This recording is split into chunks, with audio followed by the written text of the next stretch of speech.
Hi there, I'm Karen Strang Allen, a love and empowerment coach for single women.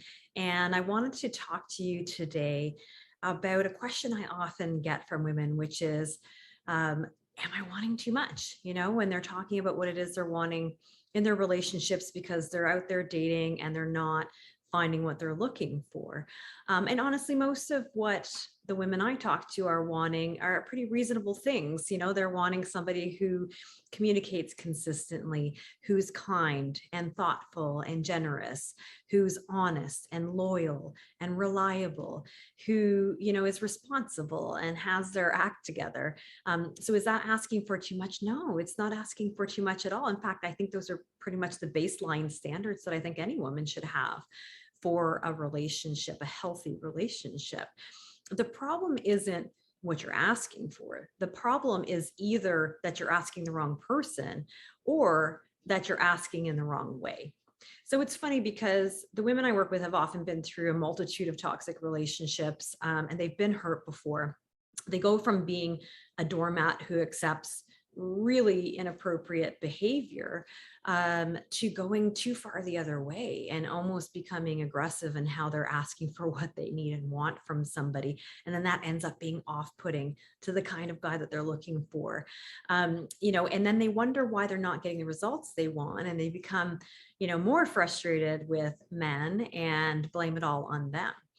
So really, if you want to get what you want in love, it's really important to understand the difference between an expectation and a desire. So an expectation is when, there's only one way to get your need met. This is how it must be. No other way is possible. And, everybody should do it my way. It's basically my way or the highway. That's an expectation. And it's a bit too strong, right? And it kind of overpowers the other person. Whereas a desire is softer. It's more of an acknowledgement of this is what I want for me. And I realize other people may want other things, and that's okay. I just have to find the right match, the right fit, the person who wants something similar. So let's use an example here. It recently came up in my Facebook group, Empowered Single Women, about asking about, okay, if a guy is communicating inconsistently, like I want him to communicate daily, he's not communicating daily, what does that mean? And there was all these different things that came up, and a lot of them were quite negative, right? And so the expectation that was kind of being communicated was, he needs to communicate with me every day, otherwise he's basically a jerk. And that's really kind of a little bit too strong and a bit too harsh as well. So the problem with that expectation is that it's putting all men in the same box. First of all, it's setting them up to fail if they happen to be even slightly different or have a different opinion. And it shows a lack of understanding of what the other possible meanings could be as to why somebody might not communicate on a daily basis. It's also taking the behavior a bit too personally too, and coming across as demanding. And the thing is, if you're wanting a really great partner, a really great guy is not going to go for that at all. For somebody coming across that way and demanding what they want, they'll respond much better to a reasonable request, right? So, in terms of why might a guy not communicate daily, it's not just because they're a jerk or they can't communicate. It could be that, but that's not the only reason. There's many other reasons. It could just be that it's too early in the dating relationship for them. They're just getting to know you. They don't know if they want to invest in you at that level. And communicating daily and regularly is kind of an expectation of a boyfriend. It's often not how people behave at the beginning stages of dating, right? So for them, that might just be too much. You might still be dating other people and communicating with a number of different people. And there's nothing wrong with that. When you're newly dating somebody, there shouldn't be an expectation of exclusivity on either side. And honestly, you'd be better off dating a few different people too, so that you can really pick the best choice for you, and so that you can get to know people gradually and over time. I think there's a tendency sometimes with dating to rush in really quickly and to want to go from I just met you to we're in a relationship, and that's just too fast. It's too fast for most people, right? So that could be why he's not communicating that regularly yet. It may be that when he's a boyfriend he does, but it's just too soon for him. It could be that he's had a really busy week at work. It could be that he's got stuff going on in his personal life. It could also just be that he's not a really big texter. That's just not his means of communication. He prefers a different way of communicating. And you're not going to find those things out if you don't ask, right? So the better way, so instead of having the expectation, you must do this, the better way is to communicate your desire to the other person vulnerably as a request, right? And yes, that is vulnerable because when you ask for what you need and want, the other person might say no or might not be able to meet your request, but that's the only way you're going to find out if you're well matched or not, right? So communicating that need might be saying something like, I really love hearing from the person I'm with every day, especially like a good morning text and a good night text. I don't necessarily need to communicate 24/7, but a few texts a day just makes me feel connected and important.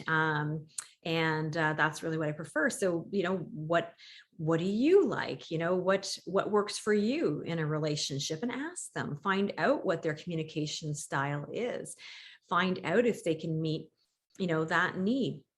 And it might be that they can, or that you can negotiate some kind of a middle ground, or it might be that you're just too far apart, that what you need and want in a relationship is different. Don't vilify the person because they have different needs or different wants in a relationship. Just say, oh, okay, I guess we're not a match. That person's not for me. And let them go with love, and then keep looking for what you're wanting.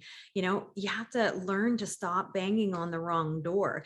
It's not that you're wanting too much. It's that you're trying to get your needs met by the wrong person, or that you're asking in the wrong way. So if you find that when you're trying to communicate about your needs, you've got this edge, this tone in your voice, or you have this underlying cynicism about men, you make statements like all guys are like this, then I would suggest that it's actually better to hit the pause button on dating and do the healing work, because what you're doing is basically projecting anger from past relationships onto this new poor unsuspecting guy, and he doesn't even know what you're angry about because technically he hasn't done anything wrong yet, but his behavior is just triggering you all this pent up emotion that you haven't processed and released, and that's really unfair to the person. It's also not going to set you up for success in a relationship. So you're better off just, if you're getting angry and at the dating process, you're feeling disappointed and frustrated often, you're not getting the results you want, you're attracting the same kind of person over and over again, you're feeling really cynical about men and about love, you really just should hit the pause button. The definition of insanity is doing the same thing over and over again, expecting different results. And it's just kind of like you're banging your head against the wall.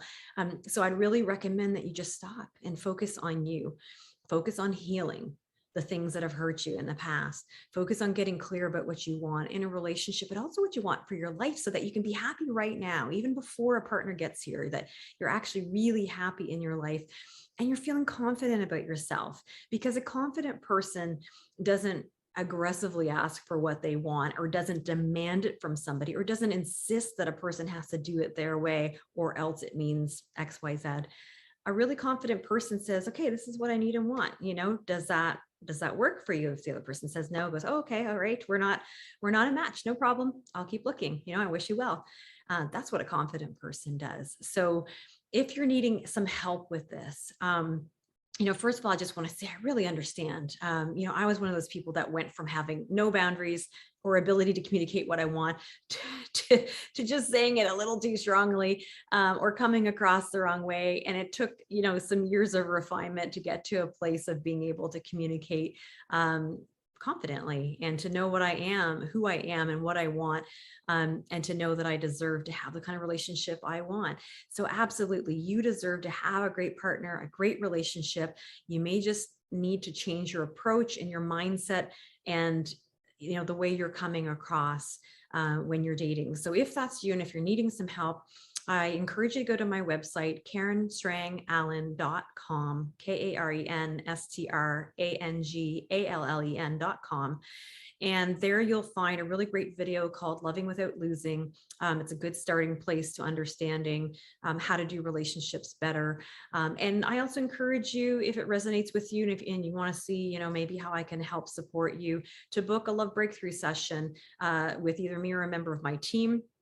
And we can help you figure out your patterns and what's going wrong for you within an hour session. And that session is free. And then it's up for you to decide whether you want to do the deeper work after that. So, I really encourage you to get the help you need to fix this so that you're lining yourself up with better quality people, the people who actually can give you what you want. All right, that's it from me today. I'm wishing you all the best in life and in love, and I will talk to you soon. Bye for now.